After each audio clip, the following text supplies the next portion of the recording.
ಅಧ್ಯಾಯ 5ಕ್ಕೆ ಸಂಬಂಧಿಸಿದಂತೆ ಕೃಷಿ ಸಮಿತಿಗಳು ಅಂದ್ರೆ ಕರ್ನಾಟಕದಲ್ಲಿ ಯಾವ ಕಾರಣಕ್ಕಾಗಿನೇ ರೈತರು ಆತ್ಮಹತ್ಯೆ ಮಾಡ್ಕೊಳ್ತಾ ಇದ್ದಾರೆ ಎನ್ನುವಂಥದ್ದು ಒಂದು ಸರ್ಕಾರಕ್ಕೆ ಅದು ಮಾಹಿತಿ ಬೇಕಾಗಿತ್ತು. ಆ ಹಿನ್ನೆಲೆಯಲ್ಲಿ ಕರ್ನಾಟಕ ಸರ್ಕಾರವು ಕೆಲವು ಸಮಿತಿಗಳನ್ನ ನೇಮಕ ಮಾಡಿರ್ತಕ್ಕಂಥದ್ದು. ಅದರಲ್ಲಿ ಮೊದಲನೆಯ ಸಮಿತಿ ದ್ವಾರಕಾನಾಥ ಸಮಿತಿ 2000ರಲ್ಲಿ ಖ್ಯಾತ ಕೃಷಿ ವಿಜ್ಞಾನಿಯೂ ಆಗಿರ್ತಕ್ಕಂಥ ದ್ವಾರಕಾನಾಥರವರ ನೇತೃತ್ವದಲ್ಲಿ ಒಂದು ಸಮಿತಿಯನ್ನ ರಚನೆ ಮಾಡ್ತಾರೆ.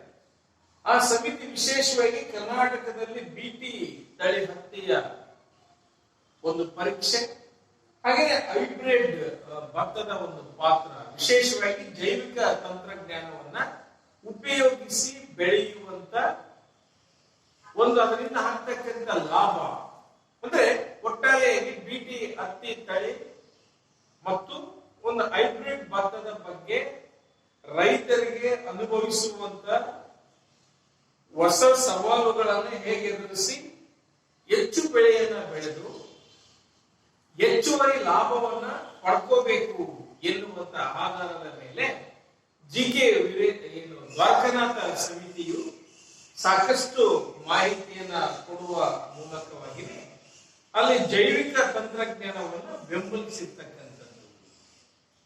ಇನ್ನು ಎರಡನೇದಾಗಿ ಜಿಕೆ ವೀರೇಶ ಸಮಿತಿ 2002 ಅಂತ ಕರೀತೀವಿ ನಾವು. ಜಿಕೆ ವೀರೇಶ್ ಅವರ ನೇತೃತ್ವದಲ್ಲಿ 2002ರಲ್ಲಿ ಮತ್ತೊಂದು ಸಮಿತಿಯನ್ನ ಸರ್ಕಾರ ನೇಮಕ ಮಾಡತಕ್ಕಂಥದ್ದು. ಅಂದ್ರೆ ಇಲ್ಲಿ ಯಾವ ಕಾರಣಕ್ಕಾಗಿನೇ ರೈತರು ಆತ್ಮಹತ್ಯೆಯನ್ನು ಮಾಡಿಕೊಳ್ತಾರೆ ಎನ್ನುವಂತ ಒಂದು ವಿಷಯವನ್ನ ಗಮನದಲ್ಲಿಟ್ಟುಕೊಂಡು ಅದಕ್ಕೆ ಬಹುಮುಖ್ಯ ಕಾರಣಗಳೇನು ಇದನ್ನು ವೈಜ್ಞಾನಿಕವಾಗಿ ಕಂಡುಹಿಡಿಯಬೇಕು ಎನ್ನುವ ಕಾರಣಕ್ಕಾಗಿ ಮತ್ತೊಂದು ಸಮಿತಿಯನ್ನ ರಚನೆ ಮಾಡ್ತಾರೆ. ಈ ಸಮಿತಿ ವಿಶೇಷವಾಗಿ ಇಲ್ಲಿ ಒಂದು ಆತ್ಮಹತ್ಯೆಯ ಕಾರಣಗಳನ್ನ ಮನಃಶಾಸ್ತ್ರೀಯ ಮತ್ತು ವೈಯಕ್ತಿಕ ಕಾರಣಗಳ ಹಿನ್ನೆಲೆಯಲ್ಲಿ ಕೇವಲ ಬೆಳೆ ಕೈಕೊಟ್ಟ ಕಾರಣಕ್ಕಾಗಿನೇ ರೈತರು ಆತ್ಮಹತ್ಯೆ ಮಾಡ್ಕೊಳ್ತಾ ಇಲ್ಲ. ರೈತರ ಆತ್ಮಹತ್ಯೆಗೆ ಹಲವಾರು ಕಾರಣಗಳನ್ನ ಇಲ್ಲಿ ಜಿಕೆ ವೀರೇಶ್ ಸಮಿತಿ ಬಹಿರಂಗಪಡಿಸ್ತಕ್ಕಂಥದ್ದು. ಅದರಲ್ಲಿ ಒಂದು 100,000 ಒಂದು ಪ್ರಮಾಣದಲ್ಲಿ ಅವರು ಭಾಗವನ್ನ ಮಾಡ್ತಾರೆ. ಯಾವ್ಯಾವ ಕಾರಣಕ್ಕಾಗಿನೇ ರೈತ ಆತ್ಮಹತ್ಯೆ ಮಾಡ್ಕೊಳ್ತಾನೆ ಅಂದ್ರೆ ವಿಶೇಷವಾಗಿ ಅವರು ಹೇಳುವಂಥದ್ದು ಒಂದು ಕುಡಿತ, ಜೂಜು ಮತ್ತು ಮಿತಿ ಮೀರಿ ಖರ್ಚು ಮಾಡೋದಕ್ಕೆ 20.35% ಜನ, ಹಾಗೆಯೇ ಬೆಳೆಯ ವೈಫಲ್ಯ 16.81% ಜನ, ಚಿಟ್ ಫಂಡ್ 15.04%, ಕೌಟುಂಬಿಕ ಸಮಸ್ಯೆಗಳು 13.27%, ದೀರ್ಘಾವಧಿ ಅನಾರೋಗ್ಯ 9.73%, ಹೆಣ್ಣು ಮಕ್ಕಳ ವಿವಾಹ 5.31%, ಚುನಾವಣೆಗಳು 4.42%, ಆಸ್ತಿ ವಿವಾದ 2.65%, ಸಾಲಬಾಧೆ 2.65%, ಬೆಲೆ ಕುಸಿತ 2.65%, ಸಾಲ ವಾಪಸಾತಿಯ ಸಾಮರ್ಥ್ಯಕ್ಕಿಂತ ಹೆಚ್ಚು ಸಾಲ ಮಾಡತಕ್ಕಂಥದ್ದು ಮತ್ತು ಗೃಹ ನಿರ್ಮಾಣಕ್ಕೆ 2.65%, ಕೃಷಿಯೇತರ ಚಟುವಟಿಕೆಗಳಿಂದ ನಷ್ಟ 1.77%, ಕೊನೆಯದಾಗಿ ಕೊಳವೆ ಬಾವಿಗಳ ವೈಫಲ್ಯ 0.88%. ಒಟ್ಟಾರೆಯಾಗಿ ರೈತ ಯಾವ್ಯಾವ ಕಾರಣಕ್ಕೆ ಆತ್ಮಹತ್ಯೆ ಮಾಡ್ಕೊಳ್ತಾನೆ ಎನ್ನುವಂಥದ್ದನ್ನೇ ಇಲ್ಲಿ ಮನಃಶಾಸ್ತ್ರೀಯ ಮತ್ತು ವೈಯಕ್ತಿಕವಾಗಿ ಮತ್ತು ವೈಜ್ಞಾನಿಕ ಹಿನ್ನೆಲೆಯಲ್ಲಿ ಅವರು ಗಮನ ಹರಿಸಿರ್ತಕ್ಕಂಥದ್ದು. ಈ ಎಲ್ಲ ಹಿನ್ನೆಲೆಯಲ್ಲಿ ಸರ್ಕಾರವು ಒಂದು ರೈತರ ಆತ್ಮಹತ್ಯೆಗಳನ್ನು ತಡೆಗಟ್ಟಲಿಕ್ಕೆ ಕೆಲವು ಒಂದು ಕ್ರಮಗಳನ್ನ ಕೈಗೊಳ್ಳುತ್ತೆ.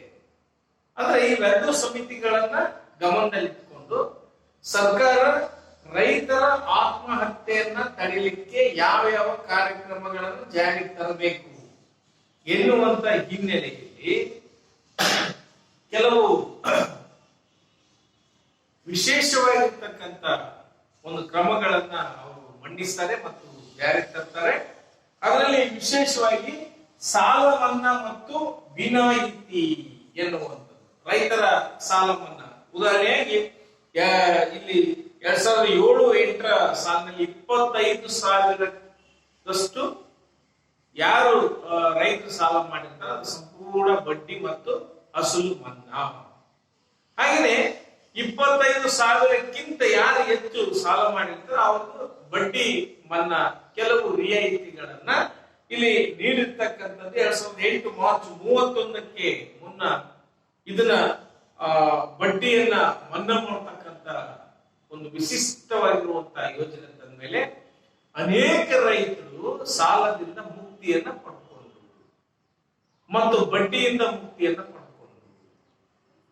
ಹಾಗೆಯೇ ಅತ್ಯಧಿಕ ಬಡ್ಡಿ ದರ ಕಾಯ್ದೆ 2004ರಲ್ಲಿ ಅಂದ್ರೆ ಖಾಸಗಿ ಲೇವಿ ದೇವಿದಾರರು ಚಿಟ್ ಫಂಡ್ ನಡೆಸ್ತಕ್ಕಂಥವ್ರು 10 ರೂಪಾಯಿ, 5 ರೂಪಾಯಿ, 3 ರೂಪಾಯಿ ಬಡ್ಡಿಗೆ ರೈತರಿಗೆ ಸಾಲವನ್ನ ಕೊಡ್ತಾ ಇದ್ರು. ಸೊ ಅಂತದಕ್ಕೆ ಇಲ್ಲಿ ವಿಶೇಷವಾಗಿರ್ತಕ್ಕಂಥ ಒಂದು ಕಾನೂನು ಅಂದ್ರೆ ರೈತರಿಗೆ ಹೆಚ್ಚು ಬಡ್ಡಿಯನ್ನ ಕೊಟ್ಟು ಅವರಿಂದ ವಸೂಲಾತಿ ಮಾಡಿದ್ದ ಪರಿಣಾಮವಾಗಿದೆ ಅಥವಾ ವಸೂಲಿ ಮಾಡುವಂತ ಕೈಗೊಂಡ ಕ್ರಮ ಕಾರಣಕ್ಕಾಗಿ ಅನೇಕ ಜನರು ಆತ್ಮಹತ್ಯೆ ಮಾಡ್ಕೊಳ್ತಾರೆ. ಇದನ್ನ ತಡೆಯಲಿಕ್ಕಾಗಿ ಇಲ್ಲಿ 3 ವರ್ಷಗಳವರೆಗೆ ಜೈಲು ಶಿಕ್ಷೆ ಮತ್ತು 30,000 ರೂಪಾಯಿವರೆಗಿನ ಒಂದು ದಂಡವನ್ನು ವಿಧಿಸುವಂತ ಒಂದು ವಿಶಿಷ್ಟ ಕಾನೂನನ್ನ ಇಲ್ಲಿ ಜಾರಿಗೆ ತಂದಿರತಕ್ಕಂಥದ್ದು. ಹಾಗೆಯೇ ರೈತರ ಸಂಕಷ್ಟಗಳಿಗೆ ಒಂದು ಪ್ರತಿಕ್ರಿಯೆ ಅಂದ್ರೆ ಇಲ್ಲಿ ರೈತರಿಗೆ ಉದಾಹರಣೆಯಾಗಿ ಜಿ.ಕೆ. ವೀರೇಶ್ ಸಮಿತಿ ಸೂಚಿಸಿರ್ತಕ್ಕಂಥ ಕೆಲವು ವಿಶೇಷವಾಗಿರ್ತಕ್ಕಂಥ ಉದಾಹರಣೆಯಾಗಿ ರೈತ ಕಲ್ಯಾಣ ನಿಧಿಯ ಸ್ಥಾಪನೆ, ರೈತರಿಗಾಗಿನೇ ಒಂದು ಕಲ್ಯಾಣ ನಿಧಿಯನ್ನ ಸ್ಥಾಪನೆ ಮಾಡುವಂತ ಒಂದು ಕ್ರಮವನ್ನ ಸರ್ಕಾರ ತಂದಿರ್ತಕ್ಕಂಥದ್ದು. ಹಾಗೆಯೇ ರೈತರ ಕಲ್ಯಾಣಕ್ಕಾಗಿನೇ ನೋಡಲ್ ಅಧಿಕಾರಿಗಳ ಸ್ಥಾಪನೆ, ರೈತರಿಗೆ ಬೆಳೆಗೆ ಅಥವಾ ಬೀಜ, ಗೊಬ್ಬರ ಅಥವಾ ಕೀಟನಾಶಕಗಳು ಅಥವಾ ಕ್ರಿಮಿನಾಶಕಗಳು ಸರಿಯಾದ ರೀತಿಯಲ್ಲಿ ದೊರಕಲಿಕ್ಕೆ ಮತ್ತು ಸರ್ಕಾರ ತಂದಿರುವಂತ ಹಲವಾರು ಸಾಲ ಆಗಿರ್ಬೋದು, ಯೋಜನೆಗಳು ಆಗಿರ್ಬೋದು, ಅವರಿಗೆ ತಲುಪತಕ್ಕಂತ ಎಲ್ಲಾ ವಿಷಯಗಳನ್ನು ತಿಳಿಸಲಿಕ್ಕೆ ಅಲ್ಲಿ ನೋಡಲ್ ಅಧಿಕಾರಿಗಳ ಒಂದು ನೋಡಲ್ ಕೇಂದ್ರಗಳನ್ನ ಸ್ಥಾಪನೆ ಮಾಡಿರುವಂತದ್ದು. ಹಾಗೆಯೇ ಸಾಮಾಜಿಕ ಮತ್ತು ಸುರಕ್ಷಾ ಕ್ರಮಗಳನ್ನ ಉದಾಹರಣೆಯಾಗಿ ಕರ್ನಾಟಕ ರೈತರಿಗಾಗಿನೇ ತಂದಿರತಕ್ಕಂಥದ್ದು. ಅದರಲ್ಲಿ ಒಂದೇದು ಆರೋಗ್ಯ ವಿಮಾ ಯೋಜನೆ, ವಿಶೇಷವಾಗಿ ಯಶಸ್ವಿನಿ. ಇದು ಗ್ರಾಮೀಣ ಭಾಗದಲ್ಲಿ ಇರಬಹುದಾದಂತ ರೈತರಿಗಾಗಿನೇ ಆರೋಗ್ಯ ವಿಮಾ ಯೋಜನೆ ಯಶಸ್ವಿನಿ. ನಿಮಗೆ 1 ಅಂಕದ ಪ್ರಶ್ನೆ ಕೇಳ್ತಾರೆ. ಗ್ರಾಮೀಣ ಪ್ರದೇಶದಲ್ಲಿ ತಂದಿರತಕ್ಕಂಥ ಒಂದು ಆರೋಗ್ಯ ವಿಮೆಯನ್ನ ಹೆಸರಿಸಿ ಅಂದ್ರೆ ನೀವು ಯಶಸ್ವಿನಿ. ಇಲ್ಲಿ 120 ರೂಪಾಯಿದಷ್ಟು ಪ್ರೀಮಿಯಂ ಅನ್ನ ತುಂಬಿ ಸಹಕಾರ ಸಂಘಗಳ ಮೂಲಕವಾಗಿ ತುಂಬಿ ಅಲ್ಲಿ ಸುಮಾರು ಅಲ್ಲಿ ಸಾಕಷ್ಟು ತರದ ಒಂದು ಶಸ್ತ್ರಚಿಕಿತ್ಸೆ 2000ರಲ್ಲಿ ಆರಂಭ ಮಾಡಿರ್ತಕ್ಕಂಥದ್ದು. 2000ರಿಂದ ಈಚೆಗೆ ಒಂದು ಯಶಸ್ವಿನಿ ಯೋಜನೆ ಎನ್ನುವಂಥದ್ದು. ಇದರಿಂದ ಒಂದು ಆರೋಗ್ಯ ಸೇವೆ ಲಕ್ಷಾನುಗಟ್ಟಲೆ ಖರ್ಚಾಗ್ತಕ್ಕಂಥ ಒಂದು ಹಣ ರೈತರಿಗೆ ವಿಶೇಷವಾಗಿ ಉಳಿತು.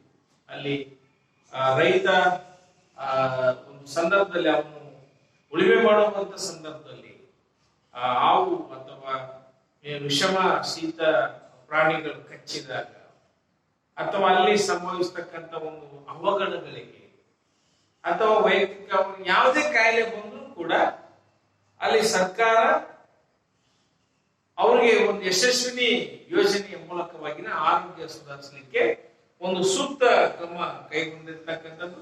ಹಾಗೆಯೇ ಬಡ್ಡಿ ದರ ಇಳಿಕೆ, ಈ ಹಿಂದೆ 6% ರೈತರಿಗೆ ಸಾಲದಲ್ಲಿ ಬಡ್ಡಿ ಕೊಡ್ತಾ ಇದ್ರು, ಅದು 4%ಗೆ ಇಳಿಸ್ತಕ್ಕಂಥ ಅಂದ್ರೆ ಇಲ್ಲಿ ತುಂಬಾ ಕಡಿಮೆ ಬಡ್ಡಿ ದರಕ್ಕೆ ಸಾಲವನ್ನ ಕೊಡುವಂಥದ್ದು. ಹಾಗೆಯೇ ಪರಿಹಾರ ನೀಡುವ ನೀತಿಯ ಪುನರ್ ವಿಮರ್ಶೆ, ಯಾರ್ಯಾರು ರೈತರ ಆತ್ಮಹತ್ಯೆ ಮಾಡ್ಕೊಳ್ತಾರೆ ಅವ್ರಿಗೆಲ್ಲ ಪರಿಹಾರ ನೀಡ್ತಾ ಇದ್ರಲ್ಲ ಅದನ್ನ ಒಂದು ವಿಮರ್ಶೆ, ಪುನರ್ ವಿಮರ್ಶೆ. ಯಾಕೆಂದ್ರೆ ಹೆಚ್ಚೆಚ್ಚು ಸತ್ತಂಗಲ್ಲ ಅವ್ರಿಗೆಲ್ಲ ಬೆನಿಫಿಟ್ ಕೊಟ್ಟಂಗಲ್ಲ ಮತ್ತೊಟ್ಟು ಸಾಲ ಮಾಡಿ ಸಾಯನು ಅನ್ನುವಂತ ಮನಸ್ಥಿತಿ ರೈತರು ಬರಬಾರದು ಎನ್ನುವ ಕಾರಣಕ್ಕಾಗಿನೇ ಅದು ವೈಜ್ಞಾನಿಕವಾಗಿ ಹೌದು ಬೆಳೆಯ ವೈಫಲ್ಯಕ್ಕಾಗಿನ ಆ ರೈತ ಆತ್ಮಹತ್ಯೆ ಮಾಡಿಕೊಂಡಿದ್ದಾನೆ ಎನ್ನುವಂಥದ್ದು ಕಂಡು ಬಂದಾಗ ಮಾತ್ರ ಅವನಿಗೆ ಪರಿಹಾರವನ್ನು ಕೊಡಬೇಕು ಎನ್ನುವಂಥದ್ದು. ಇನ್ನು ಮಾಹಿತಿ ಸೌಲಭ್ಯ, ರೈತ ಸಂಪರ್ಕ ಕೇಂದ್ರಗಳನ್ನ ತೆರೀತಕ್ಕಂಥದ್ದು, ಆ ಮೂಲಕವಾಗಿನ ಅಂತರ್ಜಾಲ ಮತ್ತು ದೂರವಾಣಿ ಸೌಲಭ್ಯ ಮತ್ತು ಕೃಷಿ ಅಧಿಕಾರಿಗಳನ್ನು ನೇಮಕ ಮಾಡಿ ಅವರಿಗೆ ಒಂದು ದೂರವಾಣಿ ಸಂಪರ್ಕದ ಮೂಲಕವಾಗಿನೇ ಅವರ ಸಮಸ್ಯೆಗೆ ಸ್ಪಂದಿಸುವಂತ ಒಂದು ವಿಶಿಷ್ಟ ಯೋಜನೆಯನ್ನ, ಒಂದು ಸೌಲಭ್ಯ ಅಂದ್ರೆ ಒಂದು ಮಾಹಿತಿ ಸೌಲಭ್ಯ ಎನ್ನುವಂಥದ್ದು ಸರ್ಕಾರ ತಂದಿರ್ತಕ್ಕಂಥದ್ದು. ಹಾಗೆಯೇ ಒಂದು ಬೆಳೆ ವಿಮೆ ಅಂತ ಹೋಬಳಿ ಮಟ್ಟದಲ್ಲಿ ಒಂದು ದತ್ತಾಂಶದ ಆಧಾರದ ಮೇಲೆ ರೈತರಿಗೆ ಅಲ್ಲಿ ಬೆಳೆ ವಿಮೆಯನ್ನ ನಿರ್ಧಾರ ಮಾಡ್ತಕ್ಕಂಥದ್ದು, ಆ ಮೂಲಕವಾಗಿ ನಷ್ಟದಾರರಿಗೆ ಒಂದು ವಿಮೆಯನ್ನ ನೀಡುವಂತ ಒಂದು ವಿಶಿಷ್ಟ ಒಂದು ಕ್ರಮವನ್ನ ಸರ್ಕಾರವು ಜಾರಿಗೆ ತಂದಿರ್ತಕ್ಕಂಥದ್ದು. ಹಾಗೆ ಬಿತ್ತನೆ ಬೀಜದ ಮೇಲೆ ಸಬ್ಸಿಡಿ 50% ಬಿತ್ತನೆ ಬೀಜದ ಮೇಲೆ ಸರ್ಕಾರವು ಸಬ್ಸಿಡಿಯನ್ನ ನೀಡುವಂತ ಒಂದು ವಿಶಿಷ್ಟ ಯೋಜನೆ. ಹಾಗೆಯೇ ಜಲಾನಯನ ಅಭಿವೃದ್ಧಿ ಕಾರ್ಯಕ್ರಮಗಳು, ಉದಾಹರಣೆಗೆ ಈ ಜಲಾನಯನ ಅಭಿವೃದ್ಧಿ ಕಾರ್ಯಕ್ರಮಕ್ಕೆ ಖರ್ಚು ಮಾಡತಕ್ಕಂತ ಒಂದು ಹಣವನ್ನು 10 ಪಟ್ಟು ಹಣವನ್ನ ಅದಕ್ಕೆ ಮೀಸಲಿರ್ತಕ್ಕಂಥ, ಅಂದ್ರೆ ಮಳೆಯ ನೀರನ್ನ ತಡೆಗಟ್ಟಿ ಅಲ್ಲಿ ಚೆಕ್ ಡ್ಯಾಮ್ಗಳನ್ನು ಕಟ್ಟುವಂಥದ್ದು, ಅಂತರ್ಜಲ ಇಂಪ್ರೂವ್ಮೆಂಟ್ ಆಗ್ಲಿಕ್ಕೆ ಅಲ್ಲಿ ಗುಂಡಿಗಳನ್ನ ತೋಡಿ, ಬೋರ್ವೆಲ್ ಹತ್ರ ಇಂಗು ಗುಂಡಿಗಳನ್ನ ತೋಡಿ ನೀರನ್ನ ಹಿಂಗಿ ಅಲ್ಲಿ ಅಂತರ್ಜಲ ಮಾಡ್ತಕ್ಕಂಥದ್ದು. ವಿಶೇಷವಾಗಿ ಹಳ್ಳ ಕೊಳ್ಳ ಕೆರೆಗಳಲ್ಲಿ ಆ ನೀರು ಸಂಗ್ರಹ ಮಾಡಿ ಅದನ್ನು ವ್ಯವಸಾಯಕ್ಕೆ ಮತ್ತು ದನ ಕರುಗಳಿಗೆ ಉಪಯೋಗಿಸುವಂತ ಒಂದು ವಿಶಿಷ್ಟ ಯೋಜನೆಯನ್ನ ಇಲ್ಲಿ ಜಾರಿಗೆ ತಂದಿರ್ತಕ್ಕಂಥದ್ದು. ಹಾಗೆಯೇ ಮಾರುಕಟ್ಟೆ ಮಧ್ಯಪ್ರವೇಶ ಯೋಜನೆಯ ಪುನರ್ ವಿಮರ್ಶೆ, ಈ ಮೊದಲು ಕೇವಲ ಹಣವನ್ನು 3 ಬಿಲಿಯನ್ ರೂಪಾಯಿಗಳಿಗೆ ಈ ಯೋಜನೆಯ ಮೂಲಕ ಮಧ್ಯಪ್ರವೇಶ ಸರ್ಕಾರ ಎನ್ನುವಂಥದ್ದು ಇತ್ತೀಚಿನ ದಿನಗಳಲ್ಲಿ ಮಧ್ಯಪ್ರವೇಶ ಮಾಡ್ತಾರೆ. ಈ ಮೊದಲು ದಲ್ಲಾಳಿ ಮತ್ತು ರೈತರ ಮಧ್ಯೆ ನೇರವಾಗಿರ್ತಕ್ಕಂಥ ಒಂದು ವ್ಯವಹಾರ ಇತ್ತು. ಆದ್ರೆ ಅಲ್ಲಿ ಬೆಳೆಗಳಿಗೆ ವೈಜ್ಞಾನಿಕ ಬೆಲೆ ಸಿಗದೇ ಇದ್ದಾಗ ರೈತ ಆತ್ಮಹತ್ಯೆ ಮಾಡಿಕೊಳ್ತಾನೆ. ಹಾಗಾಗಿ ಸರ್ಕಾರ ಮಧ್ಯಪ್ರವೇಶ ಮಾಡಿ ಕೆಲವು ಬೆಳೆಗಳನ್ನ ಒಂದು ಬೆಂಬಲ ಬೆಲೆಯ ಮೂಲಕ ಕೊಂಡುಕೊಂಡು ಅದನ್ನ ಬೇಕಾದಂತ ಜನರಿಗೆ ಹಸ್ತಾಂತರಿಸುವಂತ ಅಥವಾ ಪೂರೈಕೆ ಮಾಡುವಂತ ಅಥವಾ ಮಾರಾಟ ಮಾಡತಕ್ಕಂತ ಒಂದು ಯೋಜನೆಯನ್ನ ಜಾರಿಗೆ ತಂದಿರ್ತಕ್ಕಂಥದ್ದನ್ನ ನಾವು ಇಲ್ಲಿ ನೋಡ್ಲಿಕ್ಕೆ ಸಾಧ್ಯತೆ ಇದೆ ಎನ್ನುವಂಥದ್ದು. ಹಾಗೆಯೇ ಕೃಷಿ ಸಂಶೋಧನೆಗೆ ಆದ್ಯತೆ, ಕೃಷಿಗೆ ಸಂಬಂಧಿಸಿದಂತೆ ಯಾವ ಒಂದು ದೋಷ ಇದೆ ಆ ದೋಷವನ್ನ ಹೋಗ್ಲಾಡಿಸಿ ಹೊಸ ಚೈತನ್ಯವನ್ನ ಮತ್ತು ಹೊಸ ತರದ ಒಂದು ಪ್ರಯೋಗ ಮಾಡುವ ಮೂಲಕ ಅವರಿಗೆ ಒಂದು ಪುನರ್ ಶಕ್ತಿಯನ್ನ, ಹೊಸ ಜೀವಕಳೆಯನ್ನ, ಆ ಒಂದು ಕೃಷಿಯನ್ನ ಒಂದು ಪುನಶ್ಚೇತನಗೊಳಿಸ್ಲಿಕ್ಕೆ ಯಾವ್ಯಾವ ಕಾರ್ಯಗಳು ಬೇಕು ಎನ್ನುವಂತದ್ದನ್ನು ತಿಳ್ಕೊಳ್ಳಿಕ್ಕೆ ಒಂದು ಸಂಶೋಧನೆ ನಡೀತಕ್ಕಂಥದ್ದು. ಅದರಲ್ಲಿ ವಿಶೇಷವಾಗಿ ಕೃಷಿ ಪಂಚಸೂತ್ರ ಅಂತ ಕರಿತೀವಿ ನಾವು. ಕೃಷಿಗಾಗಿನೇ ಕೃಷಿಯನ್ನ ಅಭಿವೃದ್ಧಿ ಪಡಿಸ್ಲಿಕ್ಕೆ ಮತ್ತು ಕೃಷಿಕರ ಬದುಕನ್ನ ಹಸನಗೊಳಿಸ್ಲಿಕ್ಕೆ ತಂದಿರುವಂತ ಯೋಜನೆ ಕೃಷಿ ಪಂಚಸೂತ್ರ. ಈ ಕೃಷಿ ಪಂಚಸೂತ್ರ ವಿಶೇಷವಾಗಿ ಏನೇನ್ ಕೆಲಸ ಮಾಡ್ತಾ ಇದೆ ಅಂತಂದ್ರೆ, ಮೊದಲನಾಗಿ ಮಣ್ಣಿನ ಆರೋಗ್ಯವನ್ನ ಸಂರಕ್ಷಿಸುವುದು, ಮಣ್ಣು ಆ ಫಲವತ್ತತೆಯನ್ನ ತಡ್ಕೋಬೇಕು, ಅಥವಾ ಆ ಮಣ್ಣಿನಲ್ಲಿ ಫಲವತ್ತತೆ ಇಲ್ಲದೆ ಇದ್ರೆ ಮಣ್ಣು ಪರೀಕ್ಷೆಯ ಮೂಲಕ ಯಾವ್ಯಾವ ದೋಷಗಳು ಮಣ್ಣಿನಲ್ಲಿವೆ, ಪುನರ್ ಅದಕ್ಕೆ ಯಾವ ರೀತಿಯಾಗಿರ್ತಕ್ಕಂಥ ಒಂದು ಶಕ್ತಿಯನ್ನ ತುಂಬಬೇಕು ಎನ್ನುವಂಥದ್ದು ಕೂಡ ಅಲ್ಲಿ ಒಂದು ಸಂಶೋಧನೆಯ ಮೂಲಕ ತಿಳ್ಕೊಳ್ತಕ್ಕಂಥದ್ದು. ಹಾಗೆಯೇ ಸ್ವಾಭಾವಿಕ ಸಂಪನ್ಮೂಲಗಳನ್ನ ಸಂರಕ್ಷಿಸುವುದು, ಉದಾಹರಣೆಗೆ ನೀರು ಮತ್ತು ಸಣ್ಣ ನೀರಾವರಿಯನ್ನ ಒಂದು ಆದ್ಯತೆಯ ಮೇರೆಗೆ ನೀಡ್ತಕ್ಕಂಥದ್ದು, ನೀರು ಅಥವಾ ಅಲ್ಲಿನ ಮಣ್ಣನ್ನ ಸಂರಕ್ಷಣೆ ಮಾಡಿ ಸುರಕ್ಷಿತವಾಗಿ ಇದನ್ನ ಉಪಯೋಗಿಸ್ತಕ್ಕಂಥ ಒಂದು ಪ್ರಕ್ರಿಯೆ, ಒಂದು ಸಂಶೋಧನೆ. ಹಾಗೆಯೇ ಸಕಾಲದಲ್ಲಿ ಸಾಲ ಮತ್ತು ಪರಿಕರಗಳು ದೊರೆಯುವಂತೆ ಮಾಡುವುದು. ಉದಾಹರಣೆ ಬಿತ್ತನೆ ಸಂದರ್ಭದಲ್ಲಿ ಸಾಲ ಕೊಟ್ಟರೆ ಬೇಗ ಅವರಿಗೆ ಗೊಬ್ಬರ ಬೀಜಗಳನ್ನು ತೆಗೆದುಕೊಳ್ಳಿಕ್ಕೆ. ಹಾಗೆಯೇ ಒಂದು ಪರಿಕರ, ಉದಾಹರಣೆ ನೇಗಿಲು ಆಗಿರ್ಬೋದು, ಹೊಸ ತರದ ಇವತ್ತು ಉಪಕರಣಗಳು ಬಂದಿವೆ, ಹೊಸ ಉಪಕರಣಗಳು ಅದು ವೈಜ್ಞಾನಿಕ ವ್ಯವಸಾಯವನ್ನು ಮಾಡಲಿಕ್ಕೆ ಬಹು ಅತ್ಯುತ್ತಮವಾಗಿರ್ತಕ್ಕಂಥ ಒಂದು ಉಪಕರಣಗಳು. ಹಾಗೆಯೇ ಕೊಯ್ಲೋತ್ತರ ಒಂದು ಪ್ರಕ್ರಿಯೆ ಉತ್ಪಾದನೆ ಜೊತೆಗೆ ಸಂಯೋಜಿಸುವುದು ಕೊಯ್ಲೋತ್ತರ. ಆ ಕೊಯ್ಲು ಆದ್ಮೇಲೆ ಅಲ್ಲಿ ಮತ್ತೆ ಕಲ್ಟಿವೇಶನ್ ಹೊಡಿತಕ್ಕಂಥದ್ದು, ಆ ಮೂಲಕವಾಗಿನೇ ಮತ್ತಷ್ಟು ಅದರಿಂದ ಏನಾದ್ರು ಹೊಸ ತರದ ಬೆಳೆಯನ್ನು ಬೆಳಿಲಿಕ್ಕೆ ಸಾಧ್ಯತೆ ಇದೆಯಾ ಎನ್ನುವಂಥದ್ದನ್ನು ಒಂದು ಸಂಶೋಧನೆಗೆ ಒಳಪಡಿಸದ ಲಾಭವನ್ನ ಪಡುವಂಥದ್ದು. ಹಾಗೆ ಪ್ರಯೋಗಾಲಯ ಮತ್ತು ವ್ಯವಸಾಯದ ಮಧ್ಯದ ಅಂತರ. ಉದಾಹರಣೆ ಅಲ್ಲಿ ಒಂದು ಪ್ರಯೋಗದ ಮೂಲಕವಾಗಿ ಹೊಸ ಹೊಸ ತಳಿಗಳು ಬರ್ತವೆ, ಆದ್ರೆ ಲ್ಯಾಬ್ನಾಗೆ ಸೀಮಿತ ಆಗ್ತವೆ, ವರದಿಗೆ ಸೀಮಿತ ಆಗ್ತವೆ. ಆದ್ರೆ ಅಲ್ಲಿ ಅಧ್ಯಯನ ಅಥವಾ ಸಂಶೋಧನೆಯ ಫಲಿತಾಂಶ ಎನ್ನುವಂಥದ್ದು ಅಥವಾ ಅಧ್ಯಯನದ ಫಲಿತಾಂಶ ಎನ್ನುವಂಥದ್ದು ಅದು ನೇರವಾಗಿ ರೈತರಿಗೆ ಅದು ತಲುಪಬೇಕು. ಅವರ ಮತ್ತು ಅವರ ಮಧ್ಯೆ ನೇರವಾದ ಸಂವಾದ ಇರಬೇಕು. ಅವರ ಸಮಸ್ಯೆಗಳನ್ನು ಇದು ಸಂಶೋಧನೆಯ ಮೂಲಕ ಬಗೆಹರಿಸಬೇಕು. ಹಾಗಾದಾಗ ಮಾತ್ರ ಒಂದು ರೈತ ಅಥವಾ ಒಂದು ಕೃಷಿ ಎನ್ನುವಂಥದ್ದು ಒಂದು ಪುನಶ್ಚೇತನ ಆಗ್ಲಿಕ್ಕೆ ಸಾಧ್ಯತೆ ಇದೆ ಎನ್ನುವಂಥದ್ದನ್ನ ಇಲ್ಲಿ ನೋಡುವಂಥದ್ದು. ಸೊ ಹೀಗಾಗಿ ಇಲ್ಲಿ ಕೃಷಿ ಮತ್ತು ಒಂದು ಅದಕ್ಕೆ ಸಂಬಂಧಿಸಿದಂತೆ ಒಂದು ಕೃಷಿ ಗಣತಿ ಎನ್ನುವಂಥದ್ದು ಒಂದು ಕೇಂದ್ರ ಕೃಷಿ ಮತ್ತು ಸಹಕಾರ ಇಲಾಖೆಯ ಮಾರ್ಗದರ್ಶನದ ಮೂಲಕವಾಗಿನೇ ಪ್ರತಿ 5 ವರ್ಷಕ್ಕೆ ಒಮ್ಮೆ ಕೃಷಿ ಗಣತಿ ನಡೀತಕ್ಕಂಥದ್ದನ್ನ ನಾವಿಲ್ಲಿ ಕಾಣುವಂಥದ್ದು. ಉದಾಹರಣೆಗೆ 1970-71 ಸಂದರ್ಭದಲ್ಲಿ ಮೊಟ್ಟ ಮೊದಲ ಒಂದು ಕೃಷಿ ಗಣತಿಯನ್ನು ನಾವು ಕಾಣ್ತಾ ಇದ್ದೀವಿ. ಸೊ ಇಲ್ಲಿಗೆ ಸುಮಾರು 9 ಬಾರಿ ಕೃಷಿ ಗಣತಿ ನಡೆದಿರ್ತಕ್ಕಂಥದ್ದು. 2010-11 ಸಾಲಿನಲ್ಲಿ ನಡೆದಿರ್ತಕ್ಕಂಥ ಕೃಷಿ ಗಣತಿ ಇತ್ತೀಚಿನ ಗಣತಿ. ಯಾವ ರೀತಿಯಾಗಿ ಜನಸಂಖ್ಯೆಯನ್ನ 10 ವರ್ಷಕ್ಕೆ ನಾವು ಒಂದ್ಸಲ ನಮ್ಮ ದೇಶದಲ್ಲಿ ಗಣತಿಯನ್ನ ಮಾಡ್ತೀವಿ, ಸರ್ವೆ ಮಾಡ್ತೀವಿ, ಅದೇ ರೀತಿಯಾಗಿ ಕೃಷಿಕರ ಒಂದು ಗಣತಿಯನ್ನ ಇಲ್ಲಿ ಪ್ರತಿ 5 ವರ್ಷಕ್ಕೊಮ್ಮೆ ಸರ್ಕಾರವು ನಡೆಸುವಂಥದ್ದು. ಇನ್ನು ತದನಂತರ ರೈತರ ಸಂಕಷ್ಟ ಸನ್ನಿವೇಶಗಳನ್ನು ನಿವಾರಿಸಲಿಕ್ಕೆ ಇತರ ಸಲಹೆಗಳು ಏನೇನು ಸಲಹೆಗಳನ್ನ ಕೊಡ್ಲಿಕ್ಕೆ ಸಾಧ್ಯತೆ ಇದೆ ಅಂದ್ರೆ ಇಲ್ಲಿ ಕೃಷಿ ಆದಾಯವನ್ನ ಪುನಶ್ಚೇತನಗೊಳಿಸುವುದು ಹೇಗೆ ಅಂದ್ರೆ ಕೃಷಿಯ ಮೇಲೆ ಹೊಸ ಸಂಶೋಧನೆಗಳ ಮೂಲಕವಾಗಿನೇ ಒಂದು ಬಂಡವಾಳವನ್ನ ಹೂಡುವಂಥದ್ದು, ಮೂಲ ಸೌಲಭ್ಯ ಸಂಸ್ಥೆಗಳು ಮತ್ತು ನವೀನ ತಂತ್ರಜ್ಞಾನಗಳು, ಹೊಸ ನೀರಾವರಿ ವ್ಯವಸ್ಥೆ, ವಾಣಿಜ್ಯ ಬೆಳೆಯನ್ನ ಬೆಳೀತಕ್ಕಂಥದ್ದು, ಬೆಳೆದಿರ್ತಕ್ಕಂಥ ಬೆಳೆಯನ್ನು ಸಂಗ್ರಹ ಮಾಡ್ತಕ್ಕಂಥದ್ದು, ಬೆಲೆ ಬಂದಾಗ ಮಾರಾಟ ಮಾಡ್ತಕ್ಕಂಥದ್ದು, ಇವೆಲ್ಲವೂ ಕೂಡ ಒಂದು ವಿಶೇಷವಾಗಿರ್ತಕ್ಕಂಥದ್ದು ಮತ್ತು ರೈತರ ಆದಾಯವನ್ನು ಹೆಚ್ಚಿಸುವುದು.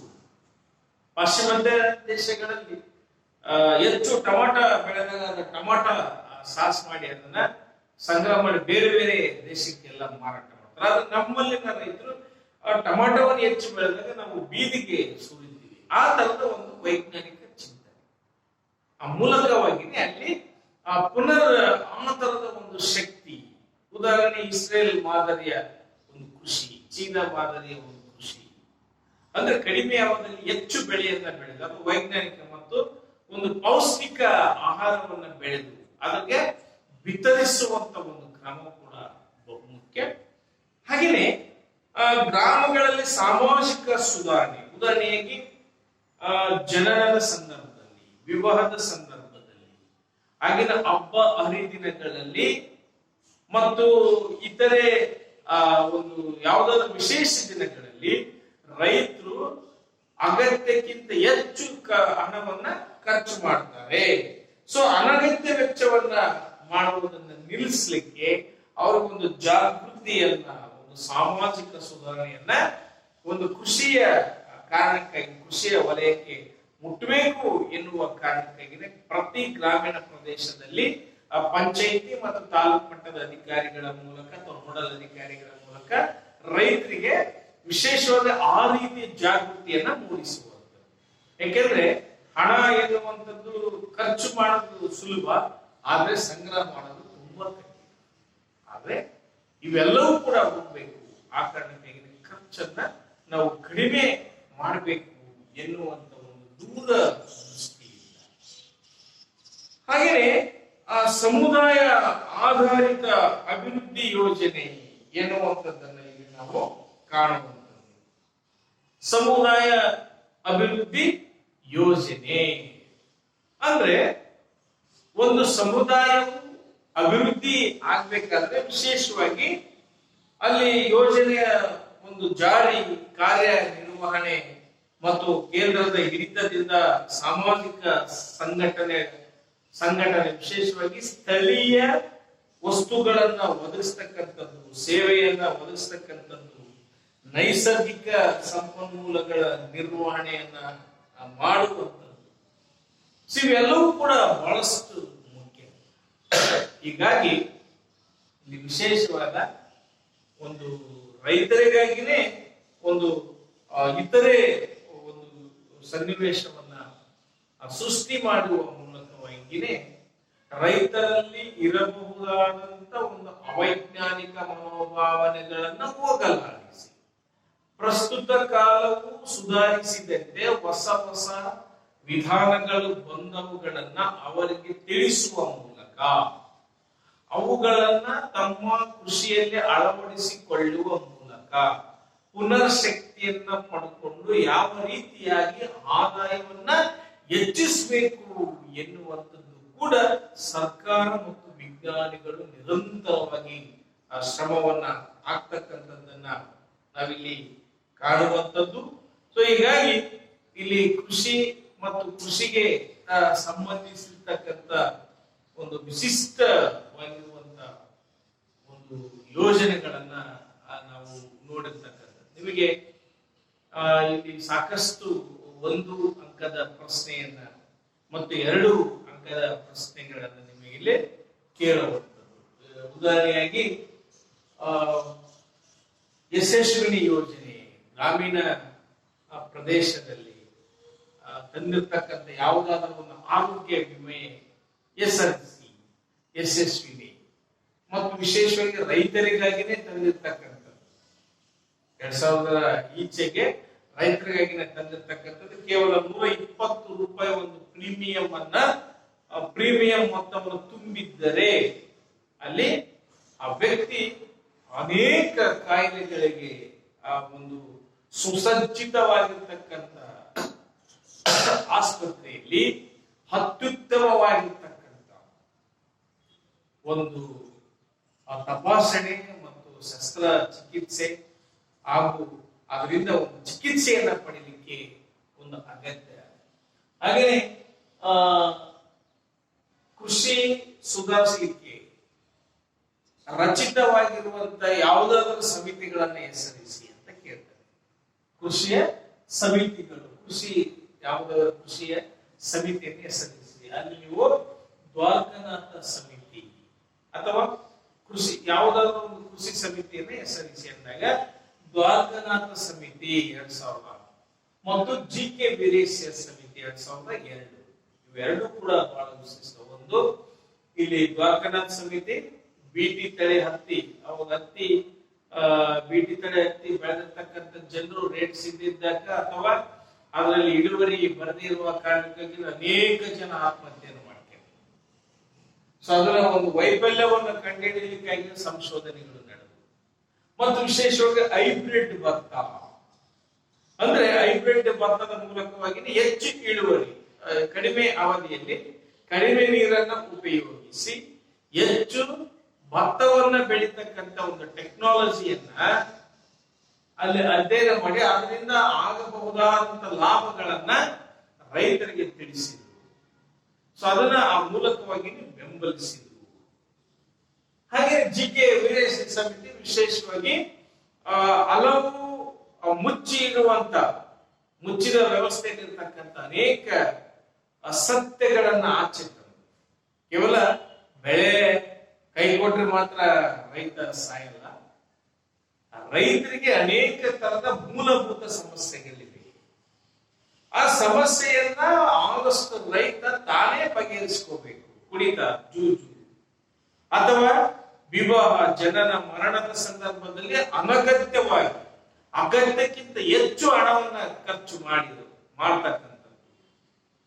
ಹಾಗೇನೆ ಜಾತಿ ಸಂಘರ್ಷಗಳು, ಹೊಡೆದಾಟಗಳು, ಬಡಿದಾಟಗಳು ಮತ್ತು ವ್ಯವಸಾಯದ ಮೇಲೆ ಹೆಚ್ಚು ಅವಲಂಬಿತರಾಗಿರ್ತಕ್ಕಂಥದ್ದು. ಬಹಳಷ್ಟು ಜನ ಒಂದು ಕುಟುಂಬದಲ್ಲಿರ್ತಕ್ಕಂಥ 10-15 ಜನ 1 ಎಕರೆ ಕೃಷಿಯ ಮೇಲೆನೆ ಅಲ್ಲಿ ಅವಲಂಬಿತರಾಗಿರ್ತಕ್ಕಂಥ. ಅದ್ರ ಜೊತೆಗೆ ಕೃಷಿಯ ಪೂರಕ ಚಟುವಟಿಕೆಯಲ್ಲಿ ಕೂಡ ಭಾಗವಹಿಸಬೇಕು ಮತ್ತು ಆ ಮೂಲಕವಾಗಿ ಅಲ್ಲಿ ಒಂದು ಸಾಮರಸ್ಯ ಇರಬೇಕು ಎನ್ನುವಂಥದ್ದನ್ನ ಅವರು ವೈಜ್ಞಾನಿಕವಾಗಿ ಯಾವ ಕಾರಣಕ್ಕಾಗಿನೇ ಒಬ್ಬ ರೈತ ಆತ್ಮಹತ್ಯೆ ಮಾಡಿಕೊಳ್ತಾನೆ ಎನ್ನುವಂಥದ್ದನ್ನ ತಿಳಿಸಿ ಇದಕ್ಕೆ ಸ್ವಲ್ಪ ವಿರೋಧಗಳು ಬಂದು ಆದ್ರೂ ಕೂಡ ಅದು ಸತ್ಯ. ಕಾರಣ ಯಾಕೆ ಅಂತಂದ್ರೆ ಅನೇಕ ಸಮಸ್ಯೆಗಳನ್ನ ನಾವು ಮುಚ್ಚಿರ್ತೀವಿ. ಅದು ಆ ಸಮಸ್ಯೆ ಬಹಿರಂಗಗೊಂಡಾಗ ಅದಕ್ಕೊಂದು ಪರಿಹಾರ ಸಿಕ್ಕೇ ಸಿಗುತ್ತೆ. ಸೊ ಅದನ್ನ ಮಾಡಿರ್ತಕ್ಕಂಥವ್ರು ಜಿ.ಕೆ. ವೀರೇಶ್ ಸಮಿತಿ. ಸೊ ಹೀಗಾಗಿ ಅದನ್ನ ತಡೆಗಟ್ಟಲಿಕ್ಕೆ ಹಲವಾರು ತರದ ಒಂದು ಲೇವಿದೇವಿದಾರರು ರೈತರ ರಕ್ತವನ್ನ ಇರುತ್ತಾ ಇದ್ರು ಹೆಚ್ಚು ಬಡ್ಡಿ, ಅದು ಕಡಿಮೆ ಆಗಿದೆ. ಹಾಗೆಯೇ ಸಾಲ ಮನ್ನಾ ಮಾಡ್ತಕ್ಕಂಥ ಒಂದು ನೀತಿ ಕೂಡ ನಿಲ್ತು.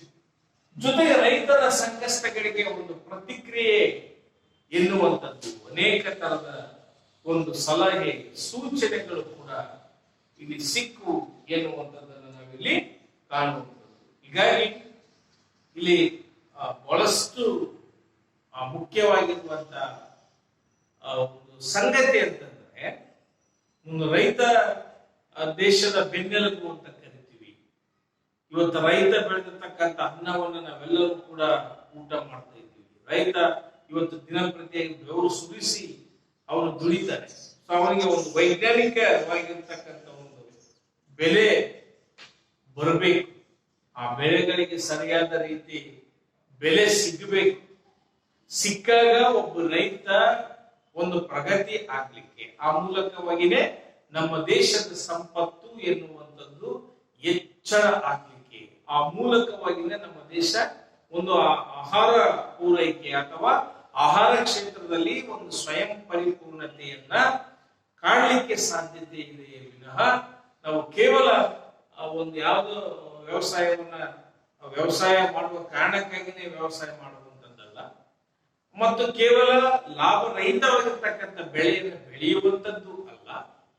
ನಮ್ಮ ಬೆಳೆ ನಮ್ಮ ಬದುಕನ್ನ ಸುಧಾರಿಸುವ ಜೊತೆಗೆ ಒಂದು ಆದಾಯವನ್ನು ಹೆಚ್ಚಿಸಿ ನಮ್ಮ ದೇಶದ ಸಂಪತ್ತನ್ನ ಹೆಚ್ಚಿಸುವಂತ ಒಂದು ವಾಣಿಜ್ಯ ಬೆಳೆ. ಇವತ್ತು ಅಂತಾರಾಷ್ಟ್ರೀಯ ಮಾರುಕಟ್ಟೆಯಲ್ಲಿ ಯಾವ ಬೆಳೆಗಳಿಗೆ ಹೆಚ್ಚು ಬೇಡಿಕೆ ಇದೆ ಅಂತ ಬೆಳೆಯನ್ನು ಬೆಳೆಯುವ ಮೂಲಕ ಒಂದು ಅಂತಾರಾಷ್ಟ್ರೀಯ ಮಟ್ಟದ ಒಂದು ಚಟುವಟಿಕೆಯಲ್ಲಿ ರೈತನು ಕೂಡ ನೇರವಾಗಿ ಭಾಗವಹಿಸಬೇಕು ಎನ್ನುವಂತ ಒಂದು ಬಹುಮುಖ್ಯ ಕಾಳಜಿ ರೈತರಿಗೆ ಕೂಡ ಬರಬೇಕು. ಆ ತರದ ಒಂದು ಕಾಳಜಿಯನ್ನ ತಿಳಿಸ್ತಕ್ಕಂಥ ಒಂದು ವಿಶಿಷ್ಟ ಯೋಜನೆಗಳನ್ನ ಇಲ್ಲಿ ಸರ್ಕಾರಕ್ಕೂ ಕೂಡ ಮಾಡಿರ್ತಕ್ಕಂಥದ್ದನ್ನ ನಾವು ಕಾಣುವಂಥದ್ದು.